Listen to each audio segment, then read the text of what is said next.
Enquanto em São Paulo acontecia a convenção que oficializava Lula como candidato à presidência, Luiz Inácio Lula da Silva estava no Teatro do Parque, área central do Recife, participando de um evento político, de um evento cultural. E nesse evento, Lula fez um discurso político. A gente vai ver o resumo das principais falas dele agora, onde ele prometeu recriar o Ministério da Cultura e atacou o adversário Jair Bolsonaro.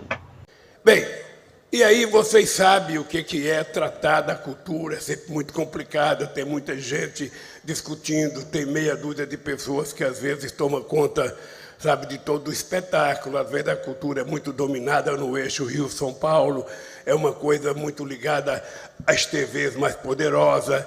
E aquilo me incomodava, porque o Brasil cultural não é o Brasil da novela das 8, se bem que eu gosto da novela das 8. Agora estou vendo Pantanal, eu já me acho o Jovino e a Xuxa já é minha Juma. A gente já está. Bem, mas a cultura do Brasil é uma coisa muito mais rica. E eu estou conversando com vocês porque nós vamos ter que melhor qualificar ainda a questão cultural nesse país. A cultura já esteve junto com o esporte, já esteve junto com a educação, e no nosso governo ela esteve sozinha, e agora vai precisar mais. O Ministério da Cultura tem que ser entendido não como um ministério de gasto. O Ministério da Cultura tem que ser visto como um ministério, sabe, de investimento, e um ministério de descoberta, sabe, de descoberta de pessoas extraordinárias, de gente excepcional nesse país. Quem for para o sertão de Pernambuco, como eu fui, com um companheiro, sabe, assistir os vários tipos de maracatu, sabe, muita gente não sabe, eu tentava levar para Brasília. Você tem uma coisa que eu morria de inveja, que eu queria levar o frevo para Brasília. Quando eu recebesse o Rugital da China, o Bush dos Estados Unidos, eu queria que ele visse o frevo, porra. Ele pensa que o jazz é bom, mas vamos ver o frevo brasileiro, vamos ouvir aqui. E era sempre difícil, porque tinha que fazer licitação. Eu queria levar o maracatu, você já viu uma dança, sabe? É tão bonita, Luiz Marques, tão bonito, coisa tão pobre, sabe? Mas tão bonito. Eu não levo. Eu queria levar aquela dança do Pará, o carimbó. Gente, vocês já viram a dança do carimbó? Sabe, que eles tratam como se fosse a dança do acasalamento, que coisa bonita. Mas não consegue, porque você tem que fazer um concurso, fazer uma licitação. E eu queria levar um grupo que estava lá, que era o melhor, e não é possível. Até para comprar artesanato do Nordeste, eu não podia. Porque tem um artista que faz uma coisa de barro, faz um lampião, faz um padifício, mas só aquele artista faz aquilo. E as pessoas queriam que eu fizesse licitação, então não dava para comprar, porque eu não posso fazer licitação de um só. Às vezes eu pedia para Eduardo Campos comprar em Pernambuco, levar para mim, dar de presente a presidência para a presidência dar para as pessoas. E às vezes era o Sebrae que fazia. Então, eu fiquei invocado, e por isso que resolvi, voltando a ser candidato, tratar diferentemente a cultura nesse país. Eu quero fazer, não eu, nós precisamos fazer uma verdadeira revolução cultural nesse país. Não é uma revolução cultural de mandar queimar livro, não, é de dar mais livro, é de distribuir mais livro, é de permitir o acesso das nossas crianças a ter possibilidade de assistir filme na escola, de poder aprender música na escola, de poder aprender teatro na escola. Tudo a gente pode aprender na escola. Tudo a gente pode aprender. E é tudo mais fácil quando a gente aprende as coisas no tempo certo. Então, além de recriar o Ministério da Cultura, Peixe, eu quero criar comitês de cultura estaduais. Por que eu quero criar comitês de cultura estaduais?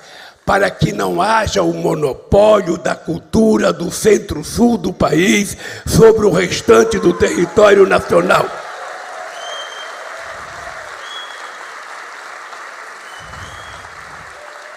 Então, o ministério que vai cuidar da cultura, ele vai ter que construir, junto com os 27 estados, grupos de culturas em que vão fazer conferências anuais para decidir que tipo de política que a gente vai colocar em prática, aprimorando aquilo que a gente já fez e fazendo aquilo que a gente ainda não fez.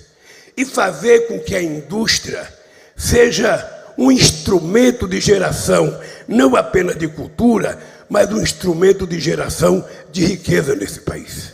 O Alckmin foi minha... O PSDB polarizou com o PT desde 89.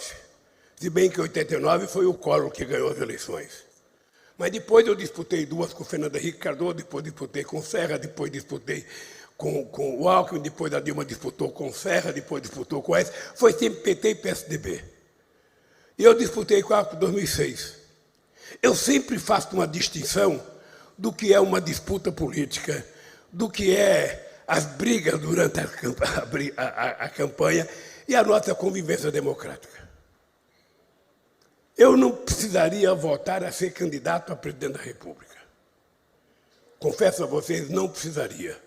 Eu poderia guardar meu título, sabe, de o melhor presidente da história do Brasil e viver os últimos anos da minha vida tranquilo. Entretanto, eu vi esse país sendo destruído. Tudo aquilo que nós fizemos com trabalho desgraçado, com reuniões e com reuniões, com gente perdendo emprego, com gente sendo mandada embora, foi jogado fora. Foi jogado fora. Eu vi a Funarte ser presidida por um cara que não gostava de negro. Eu vi a cultura ter gente que não gostava de cultura. Eu vi a educação ter gente que não acreditava na educação. Eu vi o Ministério do Meio Ambiente ser tomado por um cara que queria terminar todas as florestas do Brasil. Eu falei, não é possível. Nós temos que votar. E resolvi votar. Resolvi votar e resolvi procurar o Alckmin. Porque eu precisava ter um companheiro com qualidade e com dimensão. E uma pessoa que governou São Paulo por 16 anos tem qualidade suficiente para me ajudar a consertar esse país. Eu não fui pedir o Alckmin em casamento, ele já está casado, e eu também já estou casado. Eu fui estabelecer uma aliança política com um segmento político que não era meu, para que a gente faça uma somatória de gente diferente. É a maior aliança que eu fiz até agora. Agora nós temos 7 partidos. Nós temos 7 partidos para quê? Exatamente porque nós não estamos enfrentando uma eleição comum. Nós estamos entrando um fascista cercado de miliciano por todos os lados e que nós precisamos derrotar para recuperar a democracia. Então eu sou muito agradecido ao companheiro Alckmin de ter aceito essa tarefa, porque se no PT tinha gente que falava, porra, vai trazer o Alckmin, cara, porra, vai trazer um tucano, sabe?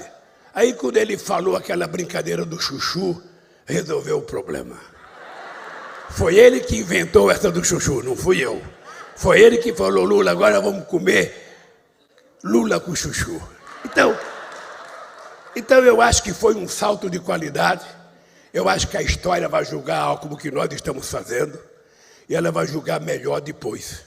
E por que eu resolvi votar? Veja, eu pensei o seguinte, porra, se eu aos 76 anos fui capaz de me apaixonar outra vez,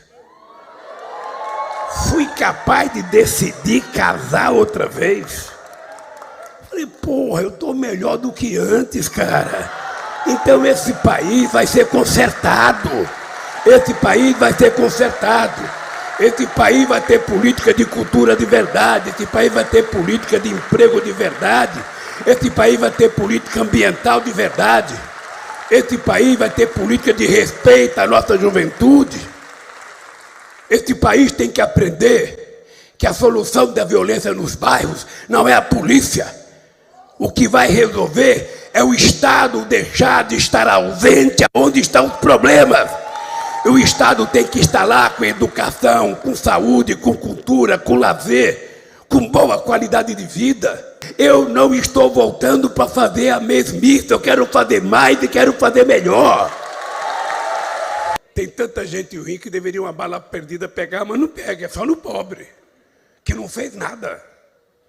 Então a gente tem que ter consciência de eu falar uma coisa, gente, olha, toda vez que eu quero mexer com o brilho das pessoas, eu falo, olha, se um cara que nasceu em Caeté, que veio comer pão pela primeira vez com 7 anos de idade, um cara que viu a fome de perto e viu muitas vezes a lombriga maior roncar comendo a menor, sabe, um cara que muitas vezes sua mãe na beira de um fogão com 8 filhos sem ter nada para colocar no fogo.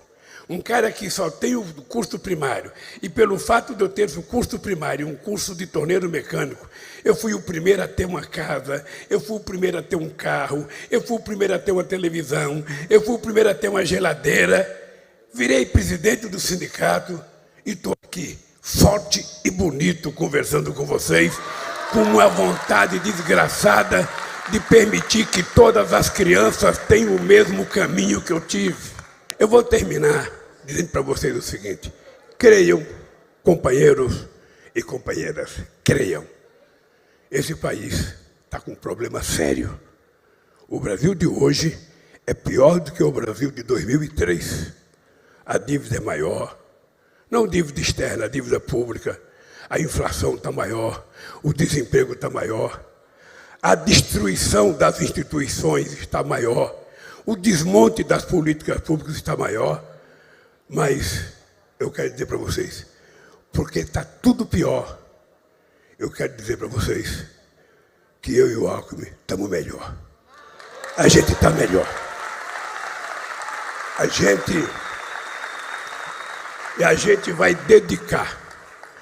gente vai dedicar o tempo que Deus nos deu para viver, para consertar esse país. Eu sonho que esse país vai voltar a ser respeitado. Os americanos vão respeitar o país, os russos vão respeitar, os chineses vão respeitar, a Argentina vai respeitar, e nós vamos ter que fazer coisa diferente. Se a gente ficar só pensando em política fiscal e teto de gasto, não sei das contas, nós estamos ferrados. O meu compromisso do Alckmin com vocês é 4 anos. Nós queremos ser medidos pela obra final que a gente vai deixar nesse país. E pode ficar certo, que eu e o Alckmin estamos no ponto. E eu espero que vocês estejam com essa sede que vocês estão, com essa garra que vocês estão, com esse tesão que vocês estão, para a gente poder mudar esse país. Não há razão para a gente esmorecer.